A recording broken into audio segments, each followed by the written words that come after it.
Is your vaginal discharge normal? This is a question and young girls have, and they're either too shy to talk to their physician about it, or they don't have a physician they can ask. The worst thing you can do is take advice from people that are not certified, okay? So in this video, we're going to be talking about what normal vaginal discharge looks like and vaginal discharge that could mean that something else is going on.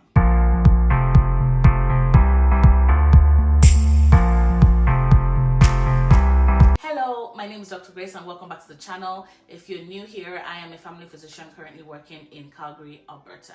Let's jump right into the video. So what does a normal vaginal discharge look like? So a normal vaginal discharge will be clear or milky or sometimes even light yellow depending on where you are in your cycle. A normal vaginal discharge is not itchy, not painful, it's not a lot, and it definitely does not smell bad. Okay, so if you have any of those symptoms, then that vaginal discharge is not normal and it should be looked at. So today we're going to be talking about different colors of vaginal discharge, different kinds, and what they could mean. Okay, overall, it's always best to speak to your doctor about it, and there's absolutely nothing to be shy about.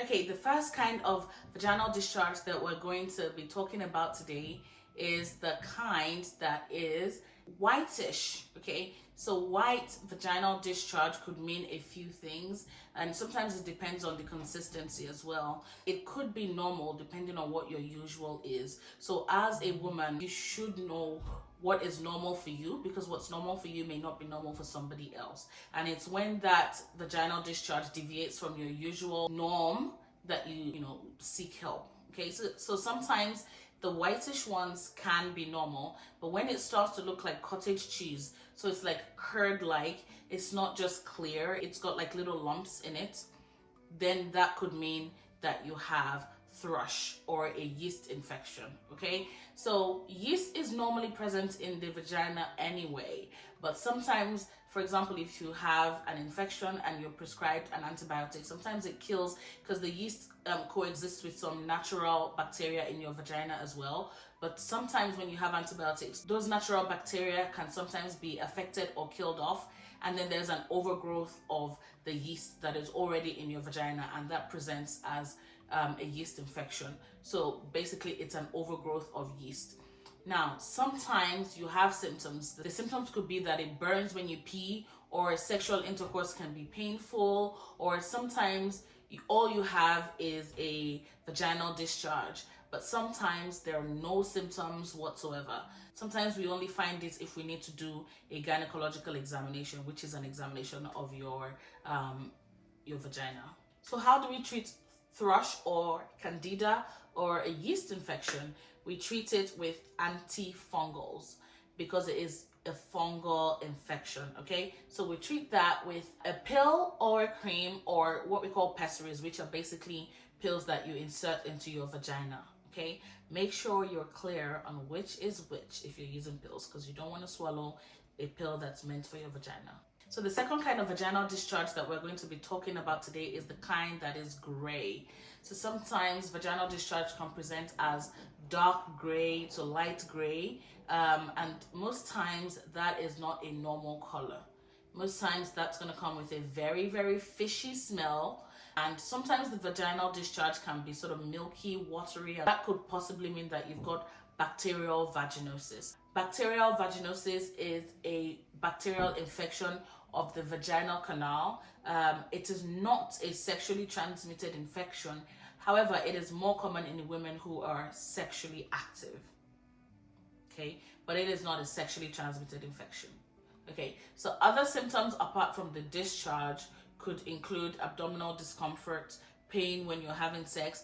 Most of the time, what many women will complain about is a very, very pungent, fishy odor, and it's worse when they try to wash their vagina. So sometimes women will smell this and they'll think it's because they're dirty and they're gonna try and wash their vagina. So I have another video where I'm talking about how to clean your vagina and your vulva. You should watch that. I'm gonna leave that in the link above here. So what happens when you have bacterial vaginosis?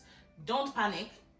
It's very easy to treat. Okay, many times we don't even need to treat it, and it is found again when we're doing a vaginal examination. But if you do have symptoms, then we do recommend that you treat it. We do also recommend that you treat it in pregnancy. So how would you treat it? You would treat it with an antibiotic pill. Sometimes it's a pill that you can insert in your vagina, and sometimes it's a pill that you swallow. Okay, you can also use antibiotic creams. Your doctor will know which one to prescribe for you. So the third kind of vaginal discharge that we'll be talking about today is the yellow-green discharge. So any discharge that is yellow-green, most of the time it is because it is an STI. So an STI is a sexually transmitted infection. Sometimes it's called an STD, which is a sexually transmitted disease. What does this mean? This simply means that it is an infection gotten through sexual intercourse. So what are the three most common sexually transmitted infections that would cause greenish yellow discharge? One of them is gonorrhea, one of them is chlamydia, and one of them is Trichomonas vaginalis. Have you ever heard of Trichomonas vaginalis? It's actually very interesting how many people have never heard of this, because most people hear about chlamydia and gonorrhea. Trichomonas vaginalis is equally as important. It is also a sexually transmitted infection, and it is very common. So what are the other symptoms that you could have apart from the vaginal discharge? I'll give you a second because we've talked about it in the first two colors today. Yes, abdominal pain. You could have abdominal pain. You could have painful sexual intercourse. You could have discomfort when peeing, so burning when peeing. You could have symptoms that would mimic a urinary tract infection. Okay, so what would your doctor see when they're taking a swab? So with Trichomonas vaginalis, sometimes we'll see what's called a strawberry cervix. So the cervix will be really, really red and tender, and sometimes it can cause discomfort. Sexually transmitted infections are very serious. They're very serious, especially for women, because they can travel into your womb and actually damage your fallopian tubes and cause issues with fertility later in life. Sometimes women get really, really sick, and they can even become septic from a pelvic inflammatory disease, which is most commonly caused by sexually transmitted infections. Okay, so avoid this by practicing safe sex. And safe sex is not having an IUD. Safe sex is not your oral contraceptive pills. No, safe sex is using condoms, so a barrier protection. Okay, an IUD is not going to protect you from sexually transmitted infections. Okay, when a sexually transmitted infection is confirmed, lots of countries have different rules on how they manage sexually transmitted infections. In the UK, they have the GUM clinic. Here in Canada, they have the sexual health clinic, especially in Calgary. Sorry, here in Calgary, Alberta, we have the sexual health clinic. But every country usually has a way that it handles it. So it's most important for you to get tested, for there to be contact tracing, especially if you've had multiple sexual partners in a short amount of time. They all need to be traced and tested and treated if need be. So how do we treat these sexually transmitted infections? So if they're localized to the vaginal area and they haven't caused pelvic inflammatory disease, we just treat you with antibiotics. Okay, you have to complete your course of antibiotics. Don't stop taking them because you feel better. You need to complete the course. Okay, and then practice safe sex going forward. Okay, the final kind of vaginal discharge that we're going to be talking about today is red or pinkish, or I'll even add brown to that. Okay, so this is a very loaded question. I have some red vaginal discharge. What does that mean? It could literally mean anything. Okay, so I'm going to talk about some of the things that red vaginal discharge means. So red vaginal discharge is important depending on how old you are, where you are in your cycle, if you're pregnant or not. Okay, so let's run through some of those things. If you see, and I know lots of us have had this before, you've gone to pee, you've wiped, and suddenly there's pink on your tissue. What's going on? You think about it. If you're expecting your period, then don't panic. It could just be your period starting. Okay, if you're expecting your period and you've recently had sexual intercourse, especially if your period is a couple of days late, you need to do a pregnancy test, because there is something called implantation bleeding, which basically only happens when you're pregnant. So implantation bleeding occurs when the fertilized egg from pregnancy is trying to implant into the uterine cavity. Okay, if you are pregnant and you've got any pink vaginal discharge, bright red vaginal discharge, this could mean that you may be having what's called a threatened miscarriage or an early miscarriage. Either way, you need to see your doctor as soon as possible and get investigated. Okay, now if you have done a pregnancy test and it's negative and you're not expecting your period, then you need to be talking to your doctor about it. Sometimes it could be significant. It could be something as serious as cervical cancer.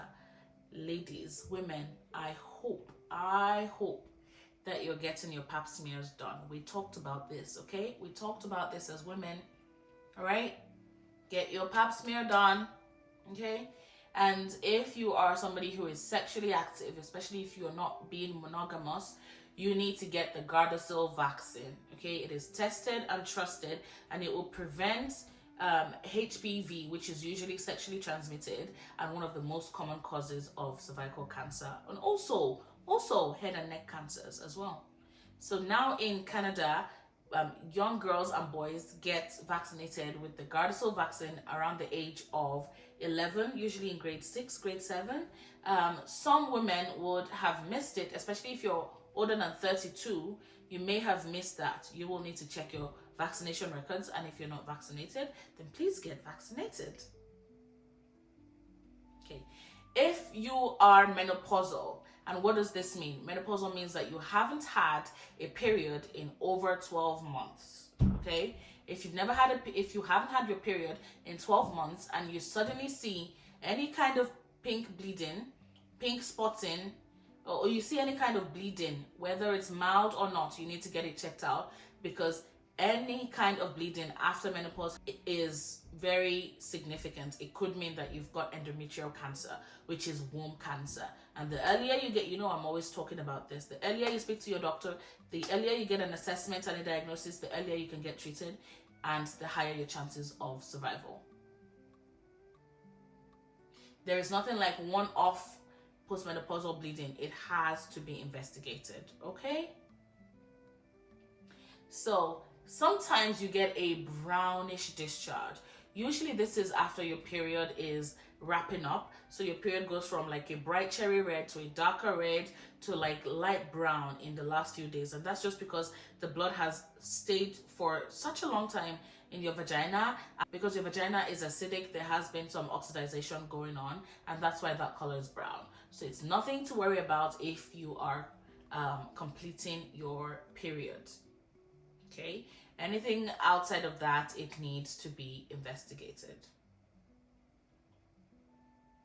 So those are the most common colors of vaginal discharge, and I hope that you've learned something from this video. I would really love it if you could leave me a comment, especially if you've learned something new. I would like you to share this with your friends, especially women friends, and please hit that subscribe button if you haven't, and I'll see you in my next video. Bye.